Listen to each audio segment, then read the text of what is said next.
But this morning, talk slash stream of consciousness is things we gain from losing. And the idea behind this is that in this life, we are going to experience things that we call loss. It happens every single moment of your life. When we take it back to as simple as the breath, as we were talking about a few days ago, whenever you take in a breath, you always got to let that breath go. And if you think about it in a certain way, it's losing. In the traditional sense of losing, something that you had that you just aren't going to have again comes back down as simply to the breath. And then from the breath, there are other things. Childhood, that's one. Money, relationships, just all sorts of things that's going to be lost in your whole life. But there's also going to be gain in your whole life, because the way the universe works is that whenever something is let go, something else comes in. And there's this notion that the universe abhors a vacuum. That's basically what I've seen in a lot of kind of commentaries and things like that. The nature abhors a vacuum, so it always will fill in something that seems to be missing. So if you lose a relationship, it's not like that person's going to be gone and there's a chasm or whatever the case may be. It's going to be filled with something, if not someone. The something will be maybe the pain and the grief or whatever the case may be. And then that will then, if as you let that go, something else will come in. It's just the nature of life, is that we let things go and things come in. And so I thought it'd be important to talk about that in a way that is mindful and hopeful. Those of you who've watched my videos over at least since December, hi Patricia or Patrice. Those of you who've been watching my videos since at least December or been reading the things that I've been writing, you do know that my brother was killed in December, a couple days before Christmas, and that I would have been and will continue to be in different stages of grief until either I'm not, or I'm gone too, or whatever the case may be. It's a part of the life that I'm living right now. But I'm also, as I'm going through that process, I have also been gaining from that process, gaining from revisiting life in new ways and seeing it through new lenses. Through the lens of grief, I've been able to see things that I didn't see or chose not to see from the past or whatever the case may be. But I'm always been gaining something, even while navigating this loss. And that's something that I want to communicate to people, because we can be very intentional about gaining through this process of loss, not in a like, oh, what am I going to get kind of way, but because it's a natural thing that's going to happen. To be mindful of the natural processes that we go through when we lose things, people, whatever it is that we perceive of as loss, it will be filled with something else. And when it is filled with something else, we could actually be intentional about what it's filled with. One of the things about my personality that I am learning how to articulate is when I do experience loss, I typically take the hit and I don't try to slow it down. So like when I've gone through a breakup, let's say with my former wife, I it hurt. But a lot of people were like, you should hang out, you should go club, you should drink, you should hook up with somebody, you should do all these things that were designed typically to get away from the painful feeling of the breakup. I chose not to do that.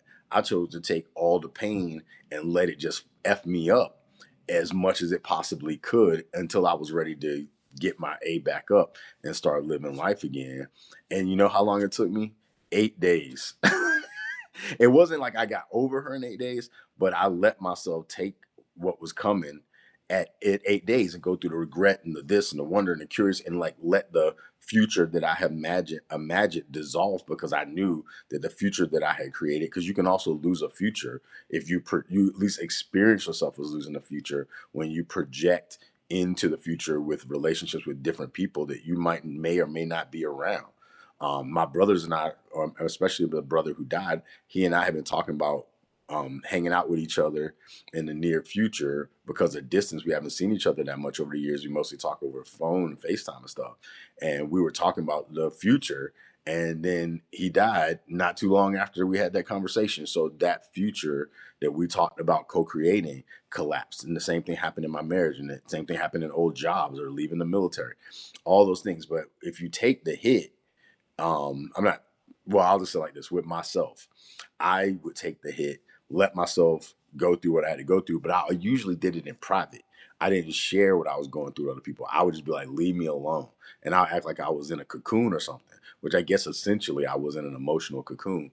And I would go into that cocoon, go through the process. And if you know anything about how uh, caterpillars turn into butterflies, when they cocoon, they turn into this like mush, and then that mush is indiscernible from anything alive, and you would think that it's just nothing, but then eventually it coalesces and does whatever sciencey thing that it has to do, natural thing that it has to do, and then reemerges as a butterfly.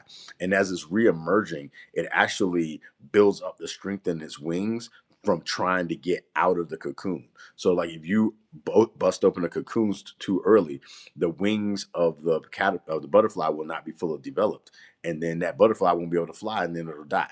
So I used to go through this process, molting or whatever it's called, and then go into my cocoon, turn into mush, go through the process, break out, and then I'd be ready to soar again. And a lot of people couldn't identify with that process, but I did it naturally. I don't know why; it's just something that I chose to do. But with this past grief with my brother, I chose not to do that because I didn't want to isolate from my family, my wife, and my children. And I was newly beginning to work at this new spiritual center, and I didn't want to also shut down to them either. So I decided that I was going to openly go through my process. And that's basically what I gained from losing. When in losing my brother, I gained depth of relationship with a lot of other people that I would have not otherwise had because they saw me in a vulnerable state. That state that the butterfly is in when it's cocooning is a most vulnerable state. If it doesn't go through that state and something takes advantage of it while it's in that state, it's never going to reemerge. And I think that that is the concern of some people, is if they go through things and they expose their vulnerabilities, that they may never reemerge. And I decided to trust relationships and processes this time, and out of it I gained these emotional depth that I'm still learning how to navigate. I've said in previous videos, I've been crying a lot for months now. I was just walking around like, ugh. But when things hit me, the way I used to navigate that energy was I would like internalize it and then tell myself I'm gonna sit with this later when I'm like not around people. Like even if I felt like crying or something, I don't have a problem with crying. I just didn't want to cry in front of people if I could help it. And so I would just be like, ooh, I'm feeling this. You know what? Then I would just put it in a little compartment, and I would give time for it, but I always went and like did it by myself. I go into some room by myself and just like sit with it, cocoon, and then reemerge and never expose anybody to my process. But I've learned from exposing people to my process that we can grow sometimes better together by being in community with one another as we experience things if we have trusted community. And so that is something that I've learned and I'm continuing to learn. And I'm sharing it with other people because I know that we're in a world where many of us are feeling like we're in vulnerable states. And maybe because of the systems that we've been enculturated into, we've been taught that you should pick yourself up by your bootstraps. You should be able to go it alone. You should be able to, and I was pretty good at doing those things, all for all intents and purposes. But it isn't natural to a communal being. And so I'm grateful that even though I was able to navigate for most of my life that pick yourself up by bootstraps, that was bullshit. But I was taught that too because I was raised conservative.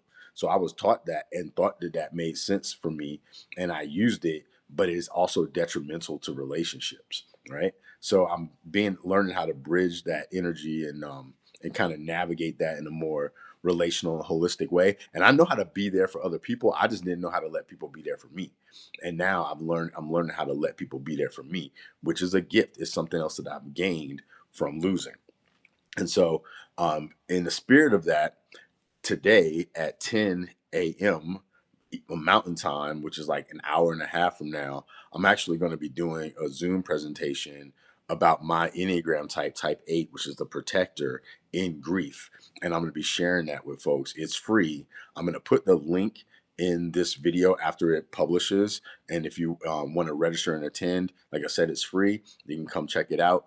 We're just going to hold space And I've only presented it once before, and I will be honest, I did not make it through the first presentation without crying, and they had to stop the for the presentation. But I feel like now I'm in this next iteration, I'll be able to. But if I'm not, I'm not able to. But I want to put that out there for folks. So if you happen to see this video before 10 a.m. Mountain Time on April 17th, this Friday today, feel free to join us. I'll be posting it in the next 15 minutes or so, and that hopefully that will serve you. And ultimately, I want to continue to share what I'm learning, because I feel that every blessing that I receive in any kind of way, I should contribute to the world and channel that blessing if it's come to me in some kind of way, whether it's financial, whether it's spiritual, whether it's emotional, whether it's relational, because that's what everything else in nature does. There's nothing in nature that receives and doesn't give back in some kind of way, except for humans who try to F up everything because we try to hold on to stuff and be hoarders.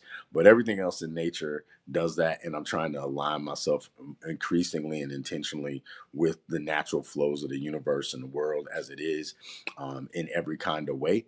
And this is a part of me doing that. And so I want to share that. So I appreciate you, Patrice, for being here. And whoever checks this out later, um, this one won't be recorded because I don't want to, if people are share anything vulnerable, I don't want to put them on the spot.